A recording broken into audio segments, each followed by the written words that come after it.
Ako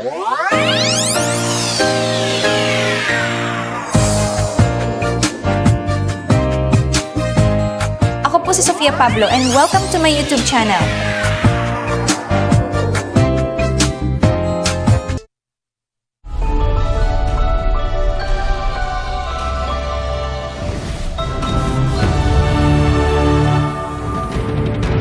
Narito na ang mga malalaking balitang tinututukan natin ngayong Biyernes.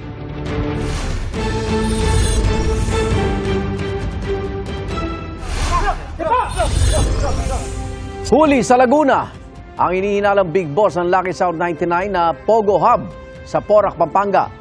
12 dayuhan at siyam na Pinoy, arestado rin. To build bonds.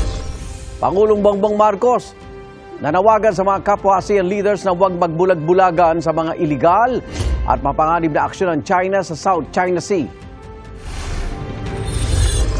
3 linggo bago magundas, ilang sementeryo sa Dagupan City lubog sa baha.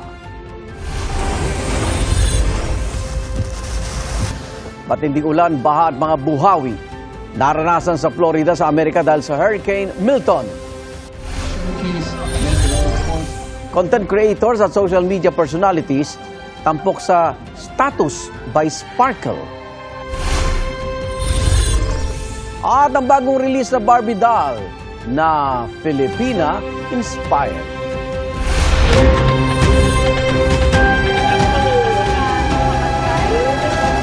Medyo mawala na naman ho dito.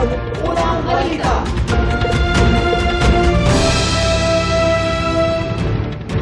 Naaresto sa isang subdivision sa Laguna ang big boss umano ng Pogo Hub sa Porac, Pampanga na Lucky South 99.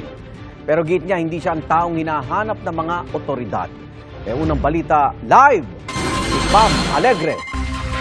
Bam! Igan, 13 foreign national at siyam na...